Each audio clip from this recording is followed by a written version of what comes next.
umndeni usiphatha kabi ngoba silahlekele. Bebe ngamazi asisiza ukuthi bathenge sazoqhubeka nokufuna ukuthi siyabathola yini abathandiwe bethu. Balishumi nanye abantu abasanyamaleleko nanje ngemva kwenkhukhula zeLady Smith abasithandathu ngababhubhileyo. Sifike ekseni nyalo sekushaya bomathuthu asikaze sathola i-service ngenzaba yani kunemvula namuhla enebantu abakhona ukusebenza. Uphazamisekile umsebenzi esibhedlela seMatikwane eMkhuhlu ngaphandle kweHazy View eMpumalanga ngenxa yezulu elenze umonakalo.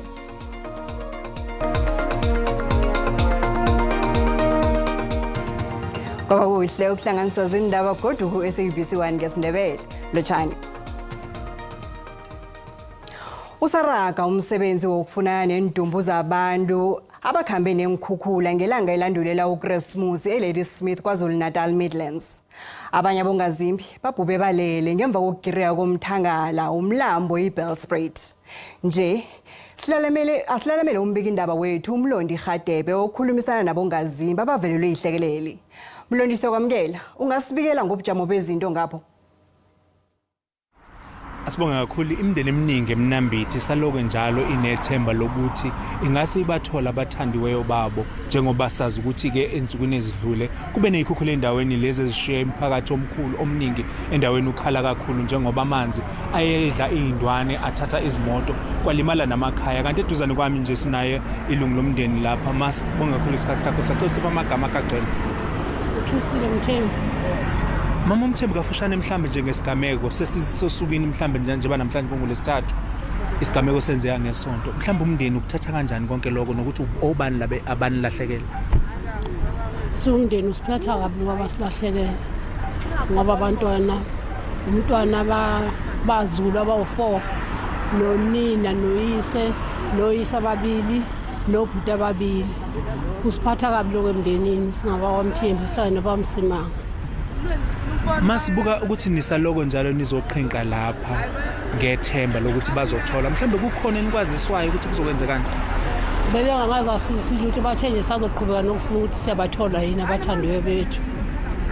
Mhlambe kutheni amathimba azosesha bathi bazowaqinisa nokuthi bazowakhulisa inamba ukuze kwazi ukubhekeka indawo ende. Bathi bazowaqinisa ukubheka ukuthi basitholela nini abathandiweyo bethu. Siyabonga ukhuluma isikhathi sakho. Siyabonga sonke. Umama uMthembu lana uchaza kabanzi ukuthi inkinga ababhekene nayo eyokuthi abaziswa lutho ukuthi kwenzakalani kodwa ke basanethemba ukuthi amathambo abathandiweyo bawo bazowathola ke khona lapha emfuleni njengoba besaqhubeka bebheka. Sibuyisele izitambo ngakweni studio. Sithokoze gazi nasezwe lezi zaKwaZulu-Natal eMpumalanga uphazamisekile umsebenzi esibhedlela seMatikwane eMkhuhlu ngaphandle kweHazy View eMpumalanga. Izulu ebelisololina lone ezinye inkumba zenguli esibhedleleni esi. Inguli ezithindekileko enkumbeni zenguli zifuduselwe kezinye inkumba. Eminyakeni edlulileko umphakathi wakhe waphakamisa okubathwe nyako ngomakhiwo ogireka kulo. Umfulelo weasbestos kanti solo kwalokho akukho kwenziweko. Umakhiwo wesibhedlela lesi uyagirika ubujamo bomakhiwo lo bumbi emalangeni adlulileko umfulelo wesibhedlela lesibonethela kanamanzi angenileko onezinye inkumba zenguli imchini yama x-ray isilingunye namakhompyutha ababetheke khulu zinguli kube kwingubo phasi bona zibamba amanzi inehawe eMpumalanga ithi uhulumende kufuza ngenelele. Sikhala ngokuthi isibhedlela siyavutha. Uma sivutha sinjena ma patient alale emandini even ma file e-reception athambile ma computer athambile size sabakhipha ukuthi basebenzele ngaphandle. Inkulu zithwenyekile zithi isibhedlela lesi asisebenzi kuhle kanti nenitshijilo zinengi.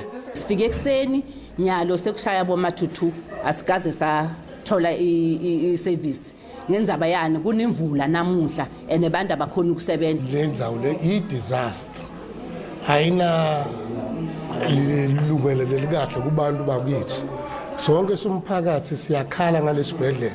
Usomkhandlu wezempilo eMpumalanga usasekani Manzini uvakatshela isibhedlela lesi. uManzini uthi bazokuthumela abosonjiniyera ukulungisa isibhedlela lesi njengesivumelwano sesikhatshana ngoba umakhiwo lo ngwakade. Akusinyo yonke indzawo la kuvuta khona sitovala la especially la OPD nangale pharmacy la sibone khona ukuthi sidinga ukuthi sivale nala ngasebantwaneni ngivale fast so that kungalike, and then ku long term sitawubona ku next financial year ukuthi ngoba vele siyavuma nathi ukuthi le asbestos lebasebenzisana la itulu into siniketa iproblem. Nakusenjalo amalunga wenehawu athusele ngokungalumsebenzi nangingalungiswa msinya indaba le. Zangoma zezulu ziphengula bona lisazokuthela emalangeni ezako. Ihlangano yengamela abomasipalata bendawo iSouth African Local Government Association KwaZulu-Natal izwakalise ukuthwenyeka ngezihlakalo zokubulalana zepolitiki esifundeni esingaphambi kwamakhetho wakawonke wangomnyaka ozako. Usihlalo wehlangano le esifundeni uThami Nduli uveza amahlelo abanawo njengehlangano ukulwisana nezenzo ezifana nalezi kubomasipalata bendawo esifundeni. Ukusocongwa kosombusazwe KwaZulu-Natal kulokhu kubonakala kuqhubeke njalo kugcine ngosotswebhodi kumasipala umngeni unhlala yenza Ndlovu osocongwe eqaleni kaZibandlela ekwakhe eHowick asengaphezulu kwama-20 amakhansela abulewe kusukela ngonyaka odlule KwaZulu-Natal. Ukubulawa kosopolitiki nje kusikhathaze kakhulu, saziyo ukuthi kunanencomo zomorane commission esibona ukuthi kufanele zilandelwe ukuze kusigcina ukuthi sisizakalize ngaliphezulu kakhulu losopolitiki ababulewe. Ezinye zeindaba lezi ethe azange awuthinta kahle omasipala kulonyaka lo ka2024 sibona ukuthi kusemqoqweni masogoqa unyaka sikwazi ukuthi sixoxe ngazo. uNtulu uthi laba baqashwa emazingeni kahulumeni kumele babe neziqo ezifanele ukuze omasipala bazinze ngokwezimali nangokuphatha. Sizoqhubeka kodwa ke sixoxeke nenyunyana lezi zabasebenzi komasipala ukuthi singenza njani omasipala noma kunesinqumo lesi kodwa bangabi izinkundla esezinemthelo omubi wepolitiki ophazamisa ukusebenza kwakhona. Lesikhungo esiphethe omasipala siveza ukwaneliseka ngokuthi omasipala abacishe babe ngu-8% asebethola imibiko engenagcobo bafuna ukuthi lokhu kuhambisane nokuhlinzeka abantu ngezidingo. Eindabeni za SABC nginguvusi Khumalo eThekwini. Umhlangano waqobe kodwa wembuzo nempendulo ngendlini emibili zeParlamente nawo ufakiwe emahlelweni kaMengameli uCyril Ramaphosa aragako. Kilomhlangano uMengameli utshiwe ngombuzo malungana nomraro omkhulu kinayo yonke elizweni ukuqindeliswa kwegezi ukuhlela kuhle uhulumende wakhe namahlelo okusebenza kuhle wecabinet. Umengameli uCyril Ramaphosa uqalene nembuzo eminingi nonyaka kanti obuyelelweko ngomalungana nomthelelo omumbi wokuqindeliswa kwegezi phezu komnotho nebantwini. Omunye umbuzo aqalene nawo ngomalungana nobulelesi buyiselwa kwenarha nokuhlela kuhle uhulumende wakhe kumbuzo wabo zokokthoma emhlanganweni wembuzo wangontaka. We'll work together to rationalize government departments, entities and programs over the next 3 years. Kodwa amalunga weParlamente wenhlangano eziphikisako aminyezele ugwaneni ngelithi akunamajuguluko solo kwango-2019 mhla amaSouth Africa azakuthenjiswa ukuhlelwa ngobutsha kwakahulumende. Mr. President, are you in receipt of this report from the Department of Public Service Administration? If so, why have you done nothing about it since 2019? The Department of Public Service Administration in April 2019 handed over to the President a substantive report on the macro-reorganization of the state. It was never done. uRamaphosa uthi umnyango wezamabhizinisi wombuso uzakujama kwaphela nangasungula ikhampani yamabhizinisi wombuso. Because their reconfiguration report had brought us to 28. And I wanted us to go below that 28. Ngomkhayili umengameli wabo yeParlamente azoziphendulela nakhona indaba yokuqindeliswa kwegezi kwaba indaba ikhulunywako lapho ke imbethi imithetho zafuna ukwazi bona kuba yini uhulumende azibilayeza malungana nesahlulelo sekhothe esithi amanye amaziko kahulumende angaqindeliselwa igezi. Ikhothe ephakeme kweTlhagweni Gauteng yathatha isiqondo sokuthi uhulumende kufuze angacindelisi igezi embedlela engikolweni nema-police stage ukuthoma ekupheleni kwakatshirhweni nomnyaka ozako. Emhlanganweni yamva nje umengameli watshuka ngombuzo malungana namalunga wecabinet ekuthiwa batsho ayathinteke ebulelesini kwa-Eskom ekhabe kuyibatsho yesikhulu esiphetheko saphambilini u-Andre de Ruyter. Ukuqindeliswa kwegezi solo umbuzo omhleze emphinjeni umengameli. Ngokukulamungu, Mengameli uRamaphosa ubese eParliament emhlanganweni wesithathu wemibuzo nempendulo. Wabuzwa malungana nokuhlolwa kwencwadi ngesikopilo yabo ngqongqotshe ebeyingakabi ukuqedelelwa. Emhlanganweni wokugcina ukuziphendulela ngomlomo wakhe ngosinye ikhaba, Mengameli wakatelelwa bona aphengule malungana nokungezelelwa komthelo. Will you raise taxes in the February budget next year? I would like the leader of the opposition to be present next year in February in the House when the Minister of Finance presents his budget. Then he will hear whether that will happen or not. Mengameli ufunge wabuyelela bona uhulumende uzibophelele kulwisaneni nokukhahlumezana ngokobulili.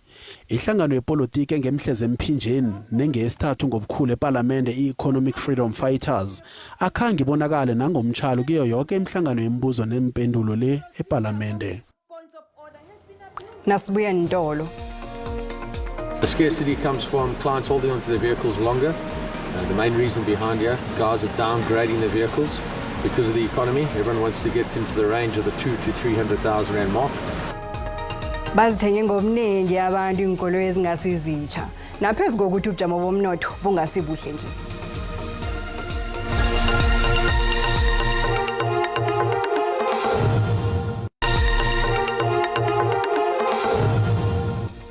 Sisaphethe indaba ngesindebele hlalela eduze sikulethele zona kumnjalo bazo. Lisemnyango ikhetho langomnyaka ozakho kanti ikomishini yezekhetho isebenza ngamandla bona libe ngelichaphulukileko nelingathathi ihlangothi. Asizwe nakumbono olubuthelelwe amabhinqo wekhetho nentshijilo ekuhlangabezene nazo. Ngenyanga uSewula ikomishini yezamakhetho yethule ihlelo layo lamakhetho angomnyaka ozako wemfunda nowahulumende ophezulu. Yabe yatsho bona seyikulungela ukusingatha ingidigidi zabantu abayokuvota nokwelusa intetshi zokuvotela.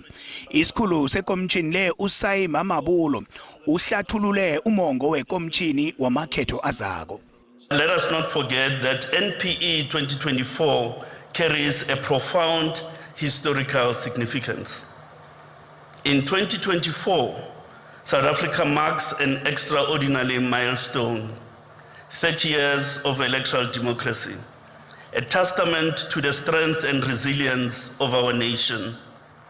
Our national credentials as an electoral democracy are fortified with each ensuing election. Surely, 2024 will be no exception. Kuyathoma ke kulomnyaka ozako bona abongikhethani abazijameleko bangenele ikhetho labohulumende bemfunda nakuhulumende ophezulu. Ihlangano eyengamela abongikhethani abazijameleko i-Independent Candidates Association South Africa yayo kumangala ekhotho yezomthethosisekelo yokubanga bona ukwahlukaniswa kwamavoti weParliament okuvumela abongikhethani abazijameleko bona baphalisanele inhlalo ezimakhulu amabili bese inhlangano zepolitiki ziphalisanele ezimakhulu amane kuthunaza amavoti wabantu abavotela abongikhethani abazijameleko. Izahlulelo ezakhutshwa ikhotho zifuna bona ikomishini yekhetho ikhibelele amahlelo wayo ifuneko yemhlikihlo ngiyo ezokwenza bona babe banengi abangenela amakhetho. Ikomishini yezekhetho izibophelele nekuthintaneni nabavoti intetshi zabo zokuvotela neyingi zokuvotela ekungenzeka bona sezichugulukile ngenxa yokubuyekezwa kwehlelo. Ithe izokuthintana namakomiti wezokuthintana wemfunda nalawo ajeje ukusika kwemkhawulo yabomasipalata. Ibuyekezwelo elagcina ukwenziwa ngo-1999 eseliyokwenziwa kodwa ngomnyaka ozako liyokwenza bona zingezeleleke intetshi zokuvotela. Ihlangano i-Defend Our Democracy Movement ikhuthaze umphakathi bona wenze okufaneleko nawo. In terms of laxity previously, I think one area that we've noted from election observation work previously is that election observers are given a book to tick off. Did the voting station open on time? Were ballot boxes closed at the end of the day and sealed? And that information is collated a month later after the elections and sent to the IEC really for reviewing the next election. Umkhandlu ohubhululako iHuman Sciences Research Council ingenile nayo ngehlangothini lomsebenzi wayo. Imbalo ziveza bona bayi-57% abantu beSouth Africa abatshengise ukungeneliseki ngedemocracy nakulinganiswa nebama-28 abavumako. Ilutsha nalo libalwa hlangana nabantu abangasanandaba nendaba yokuvota ngenxa yokuthi uhulumende akhange abenzele kuhle batsho lokho okwenza bona bangasafuni ukuyokuvota. There are two silver linings here. The first is that there is a persistent belief in the importance of voting amongst many youth in our country. Remember, we said close to 60% of our sample said, I do believe that we should vote, but I will not vote anyway. And it's the reasons we just cited across our study right now. And yeah, a sizable minority, they still believe it is the duty of us to vote. So the youth want to vote, but they are dissatisfied by various reasons when it comes to democracy and our governance. I-IEC ibeke inembo lokusingatha amajima womphakathi ayi-80,000 ekubingwe ngawo ukukhuthaza abantu bona baphume ngobunengi bayokuvota. Nanyena umengameli uCyril Ramaphosa angakabi ukumemezela ilanga lamakhetho.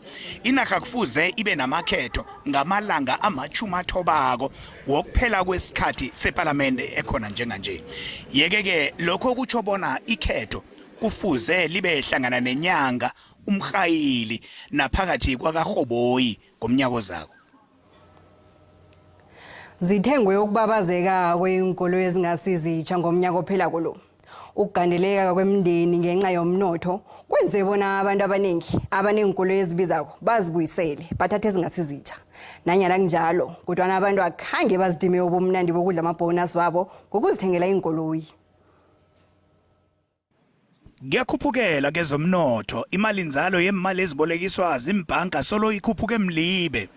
Ngapha intengo yembaseli ayikazibeki phasi nayo ngahlanye igeza yikho.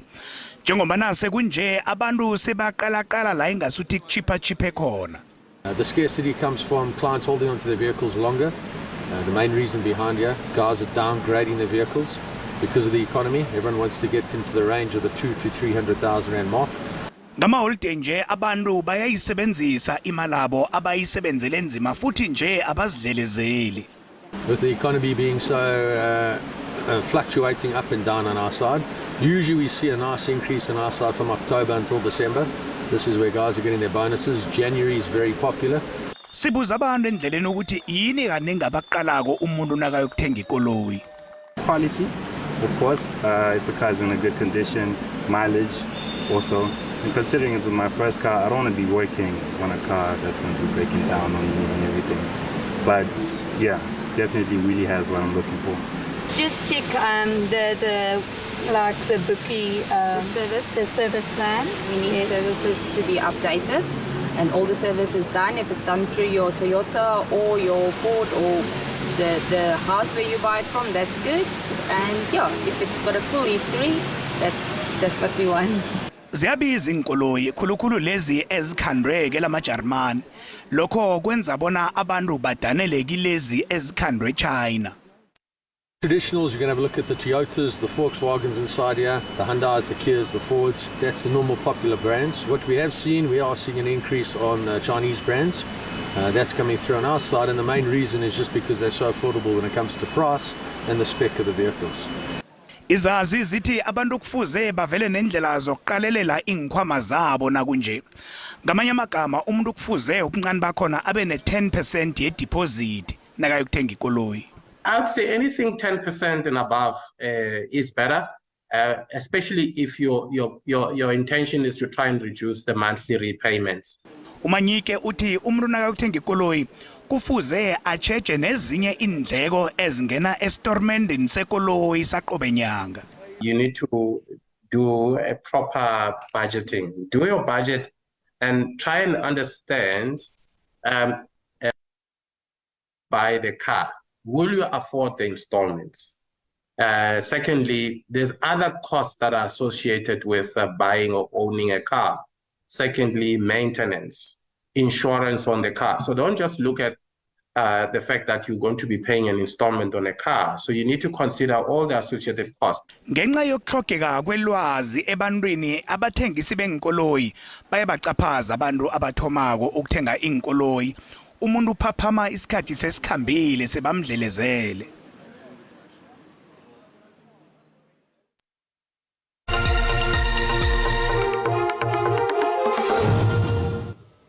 Nasiphosa ilihlo kezemali, iranda linzinzile nalilinganiswa nezinye imali ezikulu.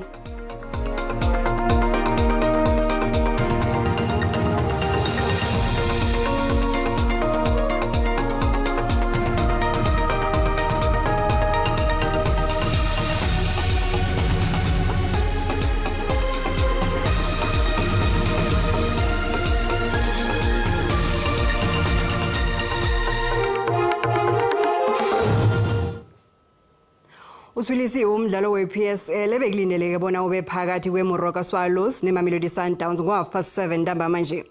Lokhu kumalungana nemraro esafuna insombululo phakathi kwabadlali beSwallows nabaphathi besiqhema. I-Premier Soccer League incancabezile ngalokhu. Ubujamo bezulu buyalandela noBusayi. Busayi, zithini izangoma zezulu ngezulu elikhulu kwaZulu Natal? Sibona lehlile Thandeka kunalokho ke libuyele endaweni zangale ngeNorthern Cape nangale ngeFreystata sasala sesizicala ke ngokunabileko.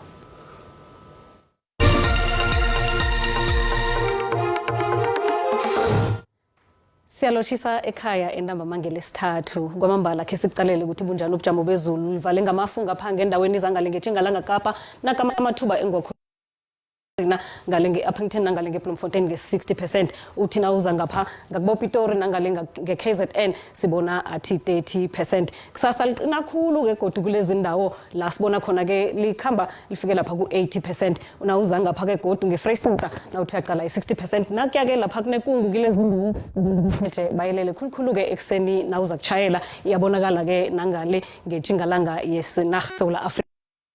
Mugiso sisitholileko imjijo eduma kumbi kilezi ndawo bese kunomoya ke lapha eCape Town. Kusasa ke godu sisitholile isilemukiso semjijo edumako izulu elikhulu kilezi ndawo liyaduma kumbi ke kilezi ndawo abantu bacheche bayelele ngakilelo hlangothi sizokusuduka ukwazi ukuthi ubone amazinga wokuchisa sithoma lapha ngesifunda sangeGauteng ipholile ePitori pholile nalapha eCarltonville nge25 kuthi ke eJohannesburg neBronkhorstspruit ziyafuthumela iSprings nge25 iLimpopo sibona ke yona ke iphole lapha ePulukwane nalapha eZanini ngezinye indawo eziningi kuthi ukufuthumala bophalaburwa Musina Thohoyando neliphalale nge27 eMpumalanga nasiya ke lilindelekile izulu iMiddelburg ipholile iMalahleni nalapha isifunda seEmelo Caroline bese ke lapha isikhukhuza libonakala ke khona lifuthumele eMbombela nge25 kwaZulu Natal siyabona ke ukuthi kunezulu lenza ukuthi iPietermaritzburg iphole kamnandi nalapha eDurban nge23 kuthi ke kubo Vryheid neLadysmith khona ke lithi ukufuthumala siyoqala lapha ke Eastern Cape ukuthi injani nandi khona izulu kodwa ngaphambi kwalokho ke